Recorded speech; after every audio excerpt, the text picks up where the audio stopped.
बोलिए श्री सद्गुरु महाराज जी की जय, सच्चे दरबार की जय, उमापति महादेव की जय, गुरुदेव आशुतोष महाराज जी की जय। प्रिय भगवत प्रेमियों, हमेशा की तरह आज भी आपका सत्संग सभा में हार्दिक स्वागत अभिनंदन है। गुरुदेव आशुतोष महाराज जी कृपा से, दया से हमेशा आपके लिए नए नए सत्संग विचारों को लेकर के YouTube चैनल के माध्यम से आप तक पहुंचने का प्रयास करते हैं, ताकि आपको जो दूर दराज भाई बहन बैठे हैं, जो सत्संग सभाओं में प्रत्यक्ष रूप में नहीं जा सकते, उनके लिए परमात्मा ने ऐसी व्यवस्था बना रखी है कि आप सत्संग विचारों को घर बैठ करके अपने मोबाइल फोन से देख सुन सकते हैं। भाइयों बहनों, गत 4-5 दिनों से आप नवधा भक्ति के विषय में विस्तार से एक एक श्लोक के ऊपर, एक एक शब्द के ऊपर विस्तार से चर्चा आप हम कर रहे हैं।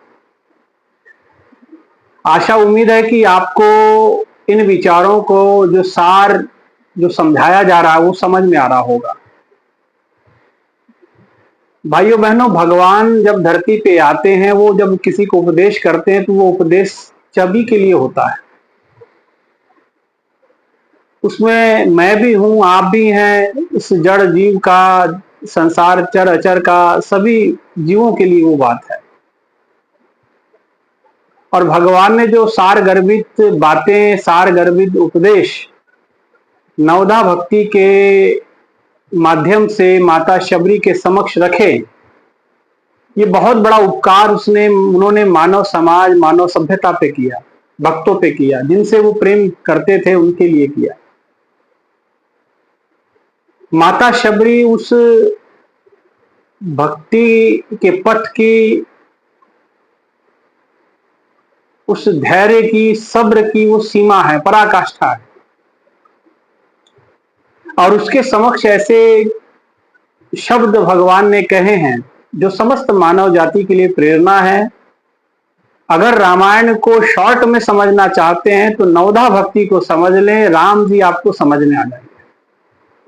मेरा ये अनुभव है, मेरा ये विचार है। भगवान राम को समझना है तो माता शबरी को दिए हुए उपदेश नवधा भक्ति को आप विस्तार पूर्वक गहराई से अगर जान जाते हैं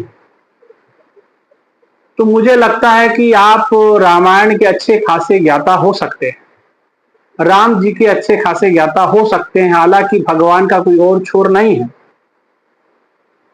ये तो प्रभु कृपा करे, प्रभु दया करे, जिसको वो जनाना चाहते हैं, जिसको वो समझाना चाहते हैं, वही वो समझ भी सकता है। नहीं तो भगवान राम को कौन समझ पाया, कौन जान पाया। माता सती भ्रमित हो गई और देह त्याग करना पड़ा अपना प्रजापति दक्ष की अग्नि में। तो आपकी हमारी क्या बिसात है प्रभु श्री राम को समझने की। ये तो भगवान ही कृपा करें तो आप हम समझ पाएंगे। इसलिए गत कई दिनों से नवधा भक्ति के तमाम जो भक्ति के स्टेप बताए गए हैं, भक्ति के प्रकार बताए गए, प्रकार कहने से अच्छा है कि सोपान बताए गए हैं, उस पर हमने विस्तार से चर्चा की। आज भी एक सोपान पे हम चर्चा करेंगे जिसके विषय में प्रभु श्री राम कहते हैं माता शबरी से, मंत्र जाप मम दृढ़ विश्वासा, पंचम भजन सो वेद प्रकाशा। आज इस संदर्भ में, इस के ऊपर आज हम चर्चा विस्तार पूर्वक करेंगे। प्रथम भक्ति संतन कर संगा, दूसर रत्नम कथा प्रसंगा, तीसर भक्ति गुरुपद पंकज सेवा, तीसरी भक्ति अमान, और चौथी भक्ति मम गुण गण करई कपट तज गान, और पांचवी भक्ति जिसपे आज विशेष चर्चा इस सत्र में करेंगे, मंत्र जाप मम दृढ़ विश्वासा। वो कहते मेरे मंत्र में दृढ़ता पूर्वक जाप उसका करना और विश्वास से करना। जाप तो करना ही है, सुमिरन तो करना ही है, लेकिन दृढ़ता पूर्वक, विश्वास पूर्वक, सिर्फ फॉर्मेलिटी के नहीं है। मंत्र जाप मम दृढ़ विश्वासा, कि मेरा जो सुमिरन है वो दृढ़ विश्वास के साथ करना। भाइयों बहनों, आप हम सब गुरु महाराज जी के भक्त हैं, शिष्य हैं। गुरुदेव की कृपा से वो ब्रह्म ज्ञान का बीज आप हम सब के बीच में गुरु की कृपा से रोपित हुआ है। गुरु की कृपा से वो नाम स्मरण, नाम सुमिरन प्रभु ने हमारे श्वासों में प्रकट किया है। वो नाम जो आदि स्पंदन है, जिस नाम के आधार पे आप भव सागर पार कर सकते हैं। और ये इस नाम का प्रताप है, राम न सके नाम गुण गाई। प्रभु स्वयं कहते कि वह अपने नाम की महिमा भी वो गा नहीं पाते। इनके प्रभु के नाम की महिमा अटल है। राम जी के नाम ने तो पत्थर भी तारे, भगवान राम ने तो गिने चुने तारे, लेकिन भगवान राम के नाम ने तो पत्थर भी, माने जड़ भी चेतन कर दिए, जड़ भी भव सागर पे, भव सिंधु से तार दिया। इसलिए नाम की बड़ी महिमा है। इसलिए कहा मंत्र जाप मम दृढ़ विश्वास है। दृढ़ विश्वास के साथ आपको सुमिरन करना है। सिर्फ फॉर्मेलिटी के लिए साधना नहीं करनी, सिर्फ घंटे गिनने के लिए साधना नहीं करनी। मंत्र जाप मम दृढ़ विश्वासा, मंत्र का जाप करना और मेरे में दृढ़ विश्वास रखना। अपने गुरु पे दृढ़ता के साथ विश्वास आपका होना बड़ा जरूरी है। प्रभु के ऊपर दृढ़ता से विश्वास होना जरूरी है। जैसा विश्वास सबरी को था, शबरी को यूं ही सबरी नहीं कहा जाता, शबरी का नाम कुछ और है, लेकिन सब्र उसके अंदर इतना जबरदस्त है कि उसका नाम ही बेचारी का शबरी पड़ गया। भक्ति मती शबरी हो गया। उसके अंदर सब्र की पराकाष्ठा है, वो सबरी है। जीवन के बचपन के से लेकर के वयोवृद्ध होने तक उसने इंतजार किया। और इंतजार किसके कहने पे किया? गुरु अपने मतंग ऋषि जी के वचनों पे उन्होंने विश्वास किया। गुरु वचनों पे कैसे विश्वास किया? तो सबरी माता से सीखिए आप। शबरी माता से क्या सीखना है कि गुरु जी जिस समय मतंग ऋषि जी अपना देह त्याग करने वाले थे, माता शबरी को अपने पास बुलाते हैं, कहती पुत्री मेरे पास आओ, जरा बैठो। और माता शबरी को अपलक गुरु मतंग ऋषि जी, ऋषि मतंग ऋषि जी देखे जा रहे हैं। शबरी ने कहा कि गुरुदेव आप इस तरह मुझे क्यों देख रहे हैं? ऋषि मतंग ने कहा कि पुत्री कुछ बात आज तुमसे कहनी है। तो उन्होंने कहा कि शबरी मैया ने कहा कि आप बताओ प्रभु क्या बात है। मतंग मुनि जी ने कहा कि देखो पुत्री, मैं तुम्हारे भाग्य में कुछ देख रहा हूं और मैं तुझे एक बात बताना चाहता हूं। वो बात यह है कि मेरा अब कुछ समय के बाद मुझे देह त्याग करना है, मेरा समय हो गया है। माता शबरी विह्वल हो उठी। उन्होंने कहा कि गुरुदेव इस वन में मैं अकेली थी, भटक रही थी, वन वन भटक रही थी। मुझे आसरा देने वाले आप थे, मुझे अपने चरणों का सहारा देने वाले आप थे। लोगों ने आपको भला बुरा कहा क्योंकि आपने एक ऐसी अधम, अति अधम नारी, अधम से भी अधम जाति में भी अधम, आपने सबका विरोध सहते हुए भी मुझे अपने आश्रय दिया, आपने आश्रम में स्थान दिया, मुझे प्रभु की भक्ति करना सिखाया, प्रभु का ज्ञान दिया, प्रभु राम के चरणों से प्रेम करना सिखाया। आपसे मैंने जीना सीखा, आपसे मैंने हंसना सीखा, आपसे मैंने रोना सीखा। जिसने मुझे जन्म दिया था वो घर में कहीं छोड़ आई। आपका घर मेरा घर था और आपके वजह से हम थे। आपको देख के हम जी लेते हैं, आपको देख के हम हंसते थे। भाइयों बहनों, सच बात है, गुरु को देख के शिष्य जीता है, गुरु को देख करके शिष्य हंसता है, गुरु के मुस्कुराहट को देख करके शिष्य मुस्कुरा उठता है, गुरु के मुस्कान को देख करके हम मुस्कुरा जाते हैं, हमारे अंदर भी वह हंसी छा जाती है। इसीलिए तो कहा गुरु के ऊपर इतना दृढ़ विश्वास, मुस्कान मेरे सतगुरु की मुझको लगती ऐसे, नदिया के नीले जल में कोई कमल खिला हो जैसे। गुरु की मुस्कान, मेरे सतगुरु की मूरत ऐसी है, मोहे लागे मोहन जैसी।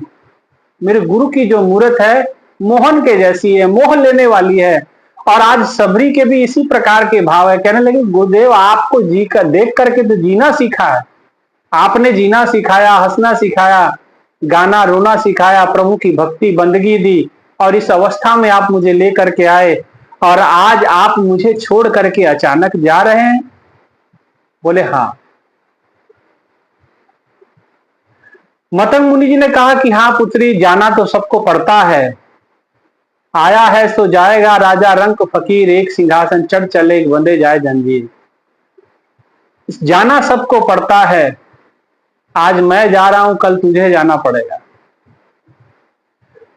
तो शबरी मैया ने कहा कि कल क्यों जाना, तो फिर आपके साथ ही मैं चल देती हूं, आपके साथ ही मैं भी अपने देह का त्याग कर दूंगी। भगवान मतंग ऋषि जी ने कहा कि नहीं पुत्री, ऐसा काम मत करना, अभी तुम्हें रहना है इस धरती पे, आपको अभी वास करना है। माता शबरी ने कहा मेरे गुरु चले जाएंगे, मैं धरती पे किसके लिए जीऊंगी। मतंग ऋषि जी ने कहा वही तो तुझे बताने आया कि तू किसके लिए जिएगी। तो मतंग ऋषि जी ने जब ऐसा कहा तो शबरी ने कौतूहलवश पूछा कि गुरुदेव कहना क्या चाहते, मैं समझ नहीं पा रही। मतंग ऋषि जी ने कहा कि देखो, अब से कुछ समय बाद भगवान नारायण ने, विष्णु जी ने, हरि जी ने धरती पे मानव रूप में अवतरण लेना है, जन्म लेना है। और लेकिन मेरा दुर्भाग्य यह है कि मैं उस समय, देह मेरा जा चुका होगा, मैं इन आंखों से भगवान की सुंदर छवि को निहार नहीं पाऊंगा, देख नहीं पाऊंगा, उनका दर्शन का सौभाग्य मुझे नहीं मिलेगा, क्योंकि मेरा जाने का समय हो गया है।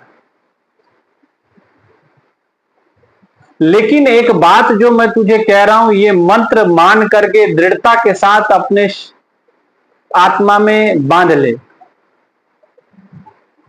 शबरी ने माता ने कहा कौन बात, कौन विचार। भगवान मतंग मुनि जी कहने लगे कि देखो, मैं तो नहीं रहूंगा जब भगवान का अवतार धरती पे राम रूप में होगा, लेकिन मैं तुम्हारे भाग्य को ही निहार रहा हूं, मैं तो नहीं देख पाऊंगा उनको अपनी आंखों से, लेकिन मैं देख रहा हूं कि वो भाग्य की लकीर तुम्हारे माथे पे है, और तुम्हें रुकना होगा इस धरती धरा पे, और भगवान तुम्हारे पास आएंगे। तुम्हें भगवान के पास जाना नहीं, भगवान तुम्हारे पास आएंगे, तुम उसका राह ताकना, तुम उसका राह जोहना, तुम उसकी राह इंतजार करना उसका। राम जी तुम्हारे कुटिया में आएंगे, भगवान तुम्हारे दरवाजे आएंगे। मेरा दुर्भाग्य कि मैं अपनी आंखों से नहीं देख पाऊंगा, लेकिन मेरा ये सौभाग्य है कि शबरी तेरे आंखों से ही मैं प्रभु की सुंदर छवि को निहार पाऊंगा। और ये मैं अभी अपनी दिव्य दृष्टि के द्वारा देख रहा हूं कि भगवान आपके कुटिया में आएंगे और आपको दर्शन देंगे, आपके साथ समय गुजारेंगे। ये समय सदियों में, युगों युगों में कभी कभी किसी किसी को प्राप्त होता है, और वो कोई कभी कभी और कभी किसी किसी को नहीं। वो भाग्य भगवान ने, वो भक्ति का सौभाग्य, वो दर्शनों का सौभाग्य शबरी तेरे माथे पे है, तेरे भाग्य में है। भगवान ने तेरे हिस्से में वो भाग्य डाला है, इसलिए तुम्हें रुकना है। माता शबरी कहने लगी, मुझे आपके अलावा किसी और भगवान की उम्मीद नहीं। भगवान ने, ऋषि जी ने कहा, मतंग ऋषि, नहीं नहीं पुत्री, ऐसा नहीं, ये इतिहास बनेगा, ये गौरव गाथा युगों युगों तक गाई जाएगी, इसलिए तुम्हें रोके रखना, ये मेरा आदेश है, इसको मंत्र मान के जपना है इसको। तब तक देह त्याग नहीं करना है जब तक आपको आपके दरवाजे में भगवान नहीं आ जाते हैं, प्रभु श्री राम नहीं आ जाते हैं। इसलिए, और कहते कुछ ये उपदेश दिया, बड़ा समझाया और माता शबरी को मनाया कि तुम्हें रुकना है धरती धरा पे, ताकि आप प्रभु श्री राम के दर्शन का लाभ ले सको। और कहते हैं कुछ समय के बाद ऋषि मतंग जी ने अपने देह का त्याग कर दिया और माता शबरी ने उनके बताए हुए वचनों को अपने जीवन का एक नियम मान लिया, अपने जीवन का एक, और गुरु के जो बताए हुए शब्द है, गुरु के शब्द मंत्र मन मान, गुरु के चरण हृदय ले धारो, गुरु पार ब्रह्म सदा नमस्कारो। गुरु के शब्द मंत्र मन मान, गुरु के वचनों को मंत्र समझ के मान लेना है। और यही बात आज राम जी माता शबरी को समझा रहे हैं। मंत्र जाप मम दृढ़ विश्वासा। शबरी ने मतंग ऋषि जी के इन वचनों को दृढ़ता से विश्वास करके उस पे अटल हो गई। वो नहीं, मेरे गुरु ने कहा कि राम जी आएंगे, मेरी कुटिया में आएंगे, तो रोज कुटिया में आएंगे। अब ये डेट तो बता के नहीं गए कब आएंगे, समय निर्धारण तो करके नहीं गए, ये बोल के गए कि आएंगे तो वही आएंगे।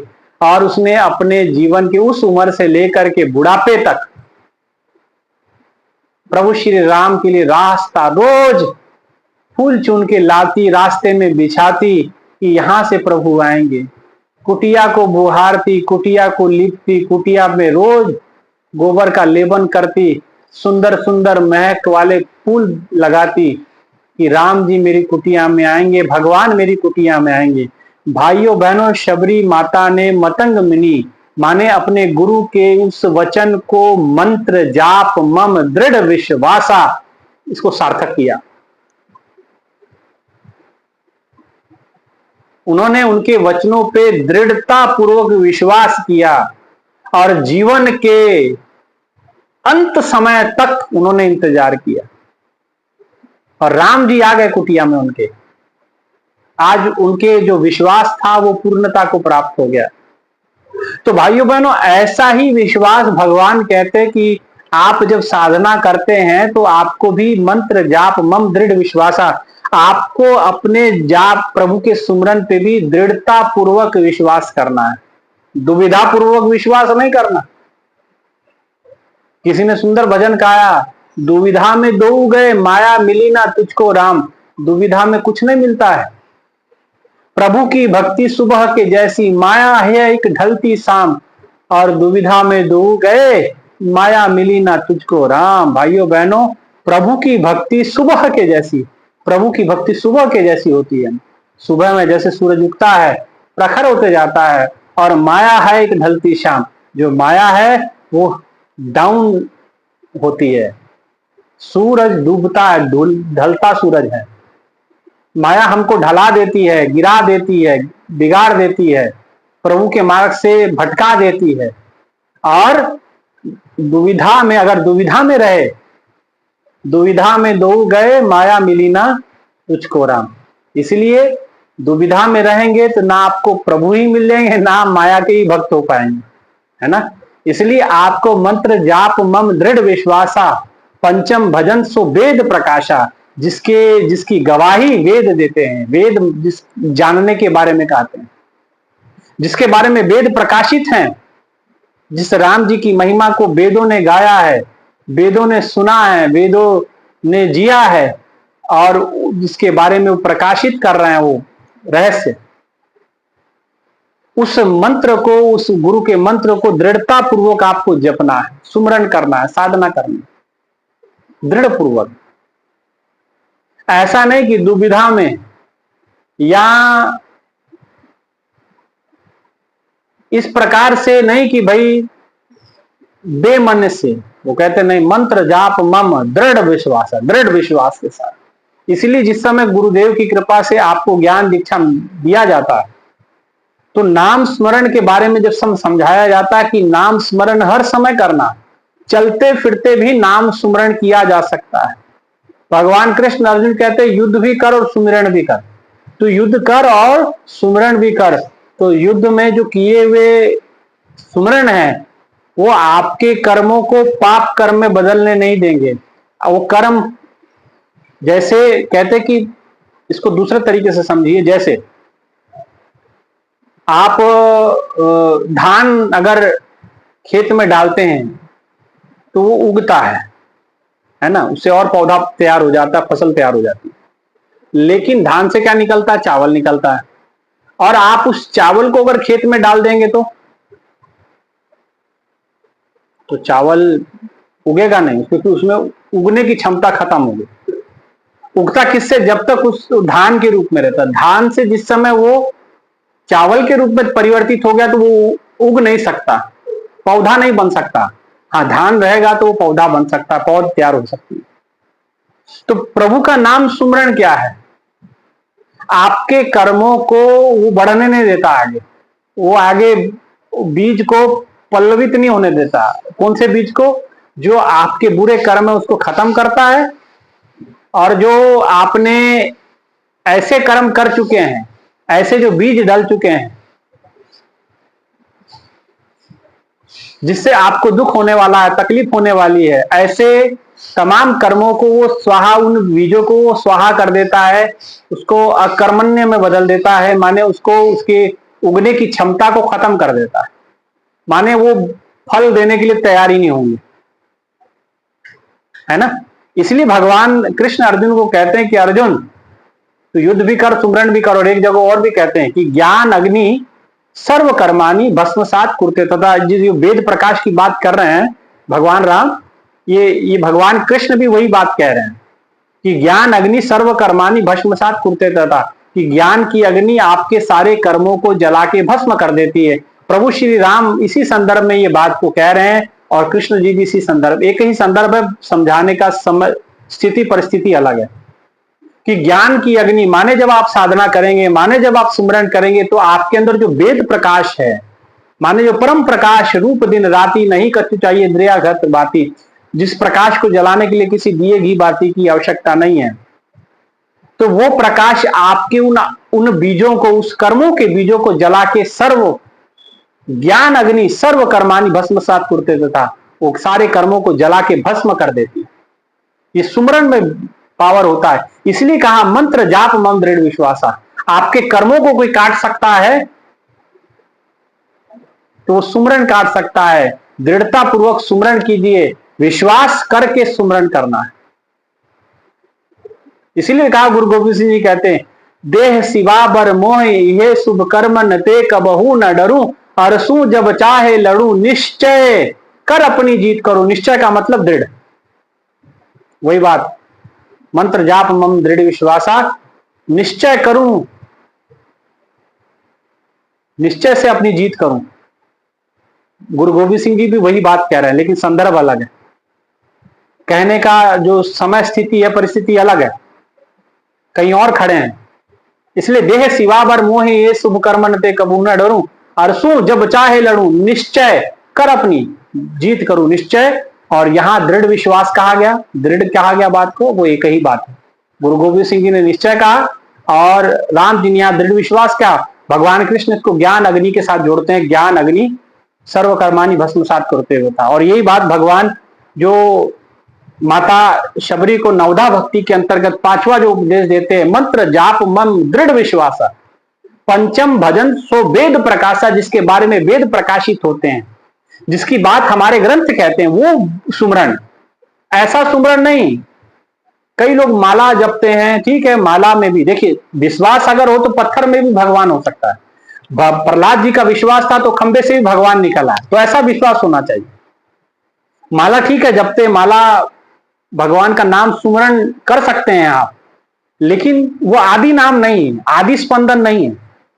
माला तो आप जप लेंगे, जो गूंगा वह कैसे जपेगा, और जिसका हाथ नहीं वो कैसे माला घुमाएगा। कई लोग कान में मंत्र किसी ने लिया होता है, वो मंत्र जपते हैं। तो ठीक है, आपने सुना है, आप अगर बहरे हैं तो कैसे सुनेंगे, अगर गूंगे तो कैसे बोलेंगे, परंतु वो नाम कौन सा है जिसके बारे में महापुरुष ने कहा एक नाम आधार, वो एक नाम कौन सा आधार है, वो नाम को हमको जानना पड़ेगा। और उस नाम जो आदि नाम है, वो स्पंदन जो गुरु के ज्ञान के समय, ब्रह्म ज्ञान का बीज आपके हृदय में रोपित करते समय गुरु जी ने जो ज्ञान दिया, नाम दिया, उस नाम के विषय में जिसके बारे में वेद प्रकाशित हो रहे हैं, वेद गवाही दे रहे हैं, वो नाम जो आदि स्पंदन है,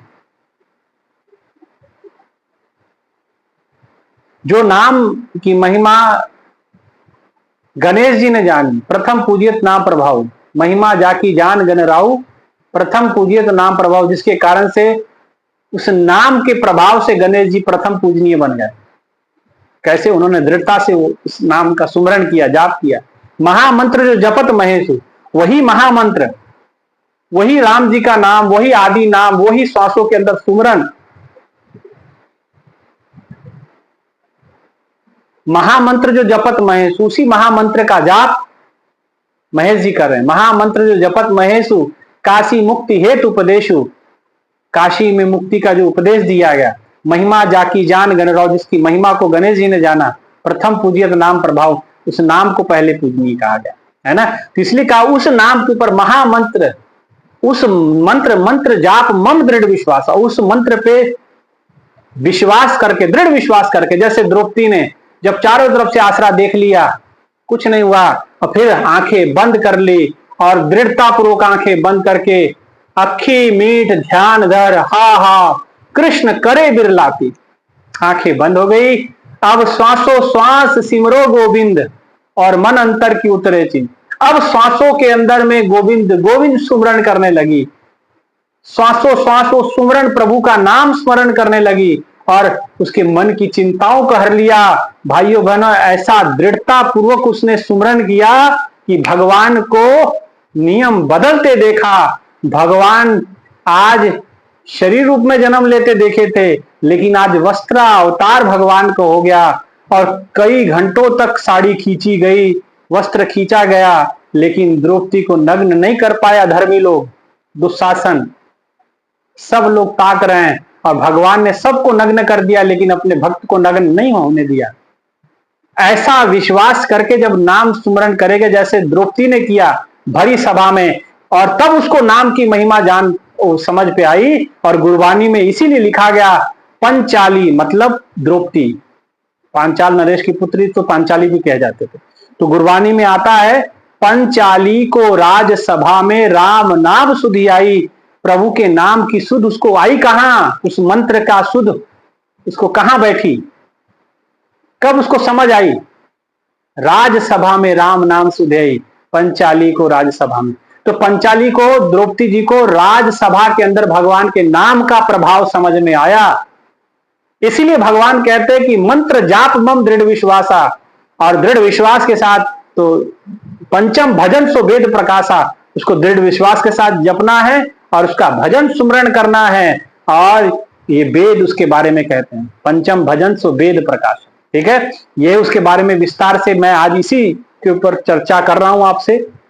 मंत्र जाप मम दृढ़ विश्वासा, पंचम भजन सो वेद प्रकाशा, ये भगवान श्री राम के द्वारा नवदा भक्ति के अंतर्गत पंचम भक्ति के विषय में ये भगवान श्री राम ने उसको बताया। हमने उसको एलैबोरेट करके अपनी भाषा में, अपनी शैली में आप तक रखने का प्रयास किया। आशा है, उम्मीद है कि आपको अच्छा लगेगा और आप इसको पूरा सुने और तभी आपको समझ में आएगा, ठीक है। और समझ में आए तो आगे जरूर शेयर करना और चैनल को सब्सक्राइब कर लेना, वीडियो को पूरा देखना, औरों को भी सत्संग सुनाना और अपने जीवन को सफल करना। और ये बात को आप समझ लेना, इसलिए डट करके सुमरन भजन करना और विश्वास के साथ, केवल साधना करनी नहीं, विश्वास भी उसे जोड़ लेना, तभी ये भगवान की कही हुई लाइन सार्थक होगी। मंत्र जाप मम दृढ़ विश्वासा, पंचम भजन सो वेद प्रकाश, ठीक है। इसलिए आज ये पांचवी भक्ति के विषय में विस्तार से चर्चा की गई। आने वाले दिनों में और जो आगे की 9 भक्तियों के विषय में जो भगवान श्री राम कह रहे हैं उसके ऊपर भी एक एक करके चर्चा करेंगे। आज के लिए इतना ही, और अपने विचारों को यही विराम देते हैं। एक जोरदार जय घोष की मनोकामना। बोलिए बांके बिहारी लाल की जय, श्री कृष्ण बलदेव की जय, उमापति महादेव की जय, गुरुदेव आशुतोष महाराज जी की जय, सच्चे दरबार की जय। धन्यवाद।